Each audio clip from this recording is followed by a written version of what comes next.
안녕하세요. 부모님이 속상해하실까봐 남편과 갈라섰단 소리는 꺼내지도 못한 30대 여성입니다. 하소연할 곳이 여기밖에 떠오르지가 않네요. 제가 남편과 갈라서게 된 이유를 말씀드리려면 제 가정사를 먼저 이야기해야 할 것 같습니다. 저는 외동딸이었고 저를 세상에 있게 해주신 친아버지께서는 제가 6살일 때 오랜 암투병 끝에 돌아가셨어요. 이후로 어머니께선 하루 꼬박 8시간을 공장에서 일하시고 밤에는 식당에서 설거지를 하시며 생계를 꾸려나가셔야 했지요. 사정이 그렇다 보니 저 역시 자연스레 외조부모님과 함께 보내는 시간이 많아졌고요. 외할머니와 외할아버지 두 분 다 저에게 너무나 잘해주셨고 시간이 흐를수록 아버지의 빈자리에도 조금씩 익숙해져 갔네요. 제가 초등학교에 들어간 해에 저와 어머니는 원래 살던 집에서 나와 아예 외갓집으로 들어갔습니다.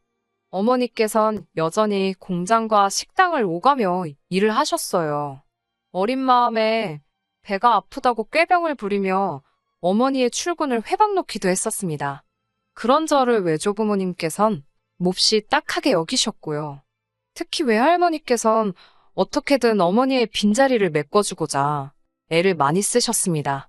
가령 비가 오는 날 학교 앞으로 저를 데리러 오는 일이라던가 학교에 제가 빼먹은 준비물을 가져다 주시는 일 같은 거요. 지금 생각해보면 외할머니도 연세가 있으셨는데 어린 손녀의 어리광과 짜증을 받아주셔야 했으니 얼마나 힘드셨을까 싶어요. 하지만 그때는 그런 걸 알기엔 너무 어렸고 친구들의 젊은 어머니들 사이에 나이 든 외할머니가 계신 게 속상하기만 했네요. 친구들이 너는 아빠도 없고 엄마도 없냐며 놀리기라도 한 날은 얼마나 서럽고 억울하던지. 그러다 한여름의 어느 날이었어요. 학교가 끝나고 평소처럼 집에 도착했는데 현관에 못 보던 남자 구두가 놓여 있었습니다. 새아버지셨어요. 처음 만난 새아버지께선 느긋한 목소리로 저에게 인사를 하셨습니다. 전 왠지 쑥스러우면서도 잘 보이고 싶은 기분이 들어 괜히 학교에서 풀었던 시험지를 꺼내놓고 열심히 공부하는 척을 했어요. 관심을 끌려고요. 하지만 어쩐 일인지 저희 어머니를 포함해 외조부모님과 새아버지까지 모두 그런 저를 보고 귀엽다며 웃기만 하시더라고요.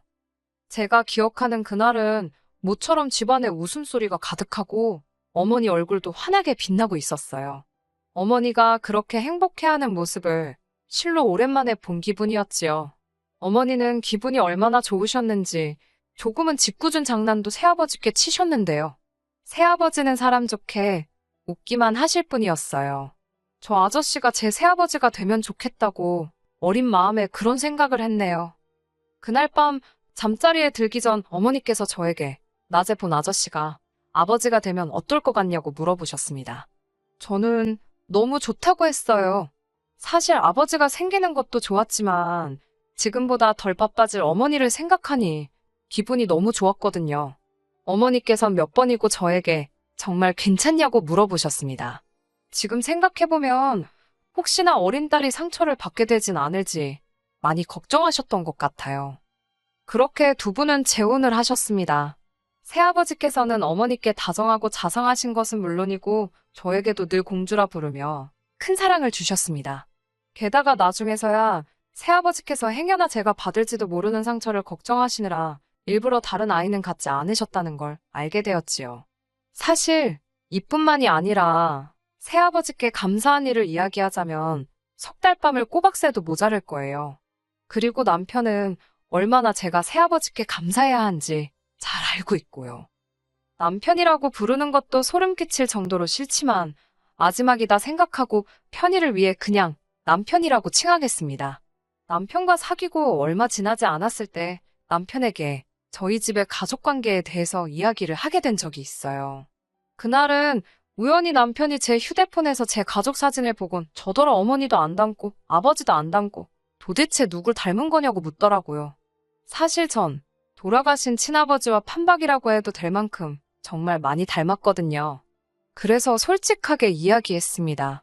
돌아가신 친아버지를 닮은 거라고요. 친아버지가 돌아가셨다는 사실을 숨길 생각도 없었고 이미 오래전 일이었기에 어렵지 않게 말할 수 있었네요. 하지만 듣는 입장에선 그렇지 않았던 모양입니다. 남편은 깜짝 놀라며 새아버지를 가리키더니 이분은 누구시냐 묻더라고요. 하나씩 설명하면 끝도 없겠다 싶었고 기왕 말이 나왔으니 친아버지가 돌아가신 것부터 저희 어머니가 재혼하신 이야기까지 전부 다 들려주었습니다. 남편은 평소에 제가 워낙 밝아 보여서 전혀 상상도 하지 못했다며 아무튼 뭐 신기하다는 식으로 이야기를 하더라고요. 남편이 보인 반응이 이상하다고 생각하긴 했지만 크게 문제라고는 생각하지 않았어요.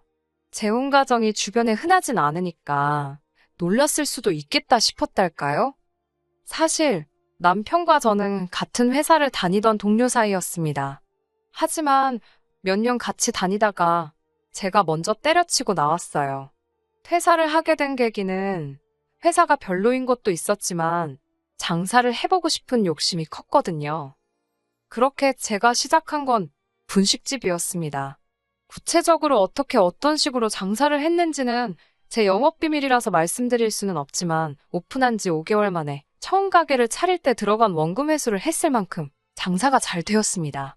이후론 운 좋게 방송도 두어 차례 탔고요.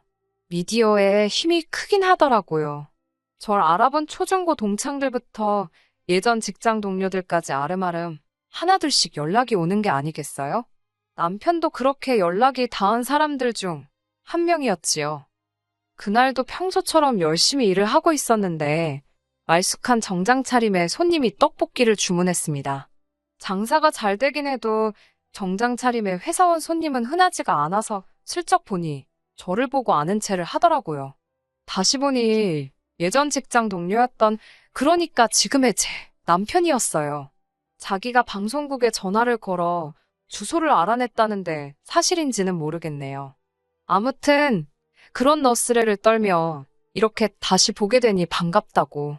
솔직히 같이 회사 생활 할 때는 일주일에 3-4마디나 할까 정도로 어색한 사이였는데 갑자기 찾아와서는 반가워하니까 조금은 황당했어요. 남편은 이후로도 일주일에 2-3번 정도는 분식집에 찾아왔고 어떤 날은 제가 끝나기를 기다렸다가 같이 영화를 보러 가기도 했지요. 지금 내가 이 사람이랑 연애를 하는 건가라고 헷갈릴 때쯤 남편이 진지하게 만나보자며 고백을 해왔습니다. 사귀는 동안 큰 트러블은 없었습니다. 다른 직장인들처럼 주말에 쉬던 남편과 달리 저는 주말에는 무조건 가게를 열었기 때문에 솔직히 한 달에 3-4번 정도 데이트를 하는 게 전부였거든요. 그러니 서로에게 좋은 모습만 보여주려고 노력했고 웬만한 일은 참고 넘겨버릇했지요. 그래서 서로가 잘 맞는다고 착각을 했던 것 같아요. 사귄 지 1년쯤 되었을 때 본격적으로 결혼 이야기가 오가기 시작했습니다. 그리고 그때 생각지도 못한 이야기를 듣게 되었네요. 남편이 말하기를 자기는 홀어머니 밑에서 자랐답니다. 알고 보니 남편 역시 어렸을 때 아버지를 여의었다고요. 왜 진작에 말하지 않았냐고 하니까 굳이 이야기할 필요를 못 느꼈다나요. 솔직히 전 너무 황당했어요. 분명히 연애 초반에 제가 먼저 친아버지 돌아가신 이야기부터 해서 다 털어놓았잖아요. 심지어 자기가 마치 처음 봤다는 듯 신기하단 식으로 반응까지 해놓고 어처구니가 없어서 한동안 말없이 남편을 쳐다보았습니다. 그러자 한다는 말이 홀어머니라고 하면 괜히 제가 부담을 느낄까봐 말을 못했다나요. 솔직히 그 말도 곱게 들리지 않았고 핑계다 싶었지만 혹시 남편에겐 돌아가신 아버님의 자리가 큰 상처였나 그래서 말을 못했나 싶어서 더는 따지지 않고 알겠다 하고 넘어갔어요. 하지만 어처구니가 없는 일은 결혼식 당일에도 있었습니다. 샵에서 메이크업 받고 정신이 하나도 없는데 남편이 잠깐 이야기 좀 하자고 하더라고요. 무슨 급한 일인가 싶어. 왜 그러냐 하니 자기가 곰곰이 생각을 해봤다며 말 같지도 않은 소리를 짓거리더라고요. 아무리 생각해봐도 어머님께서 혼주석에 홀로 계실 걸 생각하니 마음이 안 좋답니다. 그러면서 장모님도 혼자 앉으시면 좋겠답니다. 어차피 친아버지께선 돌아가셨으니 장모님이 혼자 앉아 계셔도 이상하게 생각할 사람이 없을 거라나요? 제가 지금 그게 무슨 소리냐고. 그럼 새아버지는 어디 앉으시란 말이냐고. 나랑 같이 손잡고 버진로드도 입장하실 건데 무슨 이야기를 하는 거냐니까. 자긴 솔직히 그것도 마음에 안 든답니다. 정 못하면 자기랑 동시에 입장하면 되지 않냐고요. 내가 아버지가 안 계신 것도 아닌데 왜 그래야 하냐고. 나에겐 새아버지가 친아버지나 마찬가지라고 그걸 못 받아들이고 이렇게 말도 안 되는 소리를 할 거면 이 결혼하지 말자고 했습니다. 아마 제가 남편이 생각하던 것보다 세게 나갔던 모양이지요. 남편은 이게 그렇게 화낼 일이냐며 돌아가신 장인어른께 괜히 죄송해서 그런다나요? 제가 돌아가신 분 마음 헤아리다가 살아계신 분 마음에 상처 주지 말라고 당신 장인어른은 새아버지시라고 딱 선을 그어 말했어요. 그제서야 남편은 자기가 경솔했다며 미안하다고 사과를 해오긴 했지만 시쳇말로 빈정이 상할 대로 상했던 터라. 그렇다고 당일날 진짜 이 결혼 못한다고 엎을 수도 없고 이게 아닌데 생각하면서도 예정대로 식을 올렸습니다. 그때 제가 조금 더 용기를 냈어야 하는데 식을 올린 이후로도 남편은 은근히 돌아가신 친아버지 이야기를 들먹이며 새아버지를 무시하는 듯한 모습을 보였습니다. 새아버지가 지한테 뭘 어쨌다고 저러나 싶어서 기도 안 차더군요. 그러다 올해 초 있었던 일로 남편에게 있는 대로 정이 떨어졌어요. 저희 부모님께선 매해 연초에 건강검진을 받으십니다. 올해도 마찬가지였어요. 솔직히 의례껏 하시는 검사였지 아버지도 어머니도 그리고 저까지 저희 세 사람 중 그 누구도 크게 걱정을 하지는 않았지요. 하지만 검사 결과는 충격적이었습니다. 새아버지께서 심혈관 질환을 가지고 계셨거든요. 가끔씩 가슴이 뻐근하다고 말씀하시긴 했는데 워낙 앉아서 일을 오래 하셔서 그런 거 아닌가라고 제가 너무 안일하게 넘어갔던 것 같아 어찌나 죄송하던지. 당장 새아버지의 신변에 문제가 생기고 그럴 것은 아니었지만 그래도 괜히 마음이 복잡하더라고요. 솔직히 새아버지마저 제 곁을 떠날지도 모른다는 생각은 상상조차 해본 적이 없었기에 갈수록 마음이 더 불안해졌던 것 같아요. 새아버지께서는 당신은 괜찮다고 아무렇지도 않다고 별거 아니라며 저와 어머니를 안심시키려 하셨지만 별 소용은 없었어요. 솔직히 이미 이별을 겪어봤으니 더 두렵고 겁이 났네요. 저는 새아버지께 무조건 병원에서 시키는 대로 할 수 있는 모든 걸 같이 해보자 했습니다. 그리고 결국 제 고집을 꺾지 못한 아버지께선 치료와 관리를 받기로 약속하셨지요. 치료와 관리에 필요한 비용만큼은 제가 다 부담하겠다고 약속드렸고요. 솔직히 아버지가 저보다 돈은 더 많으셨지만 그래도 그렇게라도 뭔가 해드리고 싶었달까요? 그렇게 새아버지가 다니실 병원과 받게 되실 치료까지 정해지고 나서야 남편에게 그간 무슨 일이 있었는지 이야기해 주었습니다. 미리 말하지 않았던 이유는 단순합니다. 남편은 일단 새아버지 일이라면 상지팡이를 짚고 나서서 부정적인 의견만 쏟아냈거든요. 그런 소리를 듣고 있으면 될 일도 안 되겠다 싶어서 말을 아꼈던 거예요. 하지만 제 이야기를 다 듣고 남편의 입에서 나온 첫마디는 황당하기 그지 없었습니다. 그래서 장인어른은 어떠시냐? 괜찮으시냐? 내가 가서 인사라도 드려야 되는 거 아니냐? 그런 소리는 온데간데 없고 병원비는 그럼 누가 내냐입니다.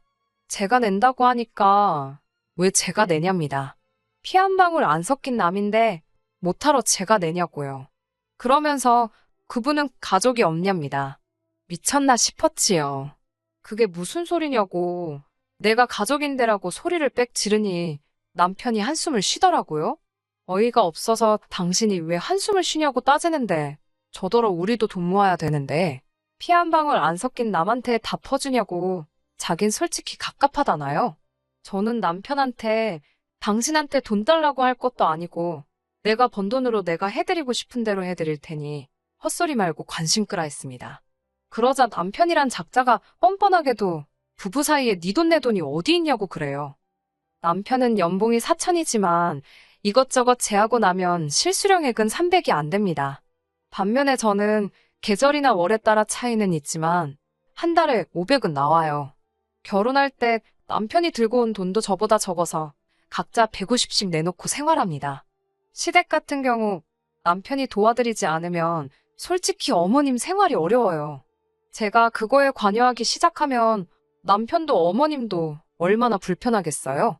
그래서 반반 생활비하고 나머지는 알아서 관리하게 된 거예요. 사실 바보 같다는 소리를 들을 수도 있지만 그래도 부부라는 생각에 저는 그동안 제가 얼마 버는지, 제가 얼마나 모았는지 남편에게 어느 정도는 오픈을 하고 있었습니다. 반면에 남편은 절대로 말해주지 않더라고요. 자존심 때문이겠거니 하고 따로 묻지도 않았어요. 그런데 이제 와서 보아하니 남편은 지 돈도 지 돈, 제 돈도 마치 자기 돈이다. 우리 공동재산이다 생각하고 있었나 봅니다. 공동재산이라 제가 원한다면 그렇게 쓸 수도 있었겠지요. 하지만 저희 새아버지에 대해 남편이 어떻게 생각하고 있는지 얼마나 인색한지 겪고 나니 내 돈은 내 돈이라고 딱 틀어지고 지켜야겠다 싶더라고요. 그런데 정말 인생이란 예측할 수가 없네요.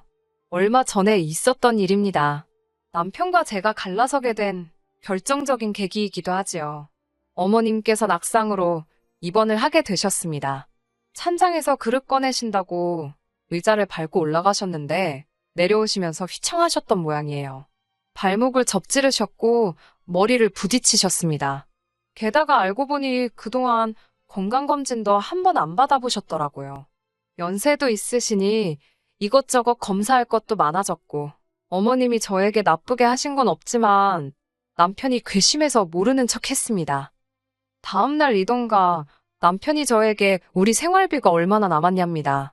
생활비는 왜 묻냐고 하니까 어머님 병원비 내드려야 할 것 아니냐고 그래요. 제가 어이가 없어서 그걸 왜 생활비에서 내냐고 따졌어요. 남편은 가족이 다쳤는데 모른 척 할 거냐입니다. 그래서 당신한테 가족이지, 그러니까 당신이 번 돈으로 알아서 하라고 했어요. 진심으로 황당하단 표정을 한 남편이 어머님이 왜 나한테만 가족이냐고 너한테도 어머니나 마찬가지랍니다. 그러면서 활용점정의 단어를 쓰더라고요. 넌 이제 우리 집으로 시집온 출가회인이잖아. 죽어서도 우리 집 귀신 되는 거야. 와, 어머님도 아니고 남편한테 이런 소리를 들을 줄은 상상도 못했기에 웃음이 다 나더라고요. 저는 그런 헛소리 할 거면 됐고 솔직히 털어놓으라 했습니다. 어머님 병원비 내드릴 돈도 못 모았냐고요. 슬쩍 한 번 떠본 거였지요. 이 남자가 우리의 미래를 위해 최소한 생각이란 걸 하고는 있는지 궁금해서요. 그런 재속도 모르고 한다는 말이 솔직히 말하면 이해해 줄 거냐입니다. 이해해 주겠다 하니까 실실 웃음이 없답니다. 공동 생활비 내고 제 용돈 좀 하고 어머님 한 달에 70만 원씩 드렸더니 남는 게 없더래요. 그러면서 일단 어머님 병원비 좀 저더러 내랍니다. 그리고 이참에 자기는 공동생활비 내는 것 좀 깎아달래요. 뻔뻔한 남편의 말에 저도 진짜 화가 머리끝까지 나더라고요. 제가 남편에게 내가 너랑 결혼을 한 거지 너를 키워준다고 했냐고 따졌습니다. 생활비까지 내가 더 내가면서 당신과 살아야 하는 이유가 뭐냐고요. 그리고 나는 뭐 어머님이랑 피 한 방울 섞였냐고 출가회인 같은 소리 한다고. 그 집 귀신. 내가 미쳤냐고 약 먹었냐고 악다구니를 썼네요. 내가 새아버지 병원비 좀 내겠다니까 눈 희번덕거리고 잔소리를 할 땐 언제고. 당신 지금? 꼴 좋다고 진짜. 따발총처럼 쏴붙였어요. 남편은 황당하고 어이가 없단 표정으로 절 보더니 질린답니다. 이런 여잔 줄 몰랐대요. 남한테, 그러니까 새아버지를 말하는 거지요. 남한테도 잘하길래 남편이랑 시어머니한테는 얼마나 깍듯할까 싶어서 데리고 살려고 했는데 아직 못 쓰겠답니다. 그러면서 자기가 먼저 갈라서 자고 하더라고요. 그 말을 듣는데 아이고 얼마나 고맙던지요. 그렇게 헤어졌습니다. 하도 청약 타령을 해대서 혼인신고를 미룬 게 신의 한 수였네요. 서류 정리가 단촐하니 일사천리로 일이 진행되더라고요. 그리고 이건 훅이라고 해야 할지 엊그제 남편한테 전화가 왔었습니다. 시어머니 상황이 생각보다 훨씬 좋지 않다면서 저더러 돈 좀 빌려달라대요. 시어머니 생각하면 빌려드리고 싶었지만 아마 저희 새아버지도 이 상황을 아시면 빌려주라 하시겠지만 내키지가 않네요. 남편과 다시 엮이는 것도 싫고요. 본인이 인생을 제대로 살았다면 저 말고 누가 빌려줘도 빌려주겠지요. 저는 당분간은 어머니와 새아버지 두 분께 그동안 받은 사랑 돌려드리는 재미와 기쁨으로 살아보려고 합니다. 끝까지 들어주셔서 감사합니다. 오늘의 사연은 여기까지입니다. 구독과 좋아요, 알람 설정 부탁드리고 더 좋은 사연으로 다시 찾아뵙겠습니다. 감사합니다.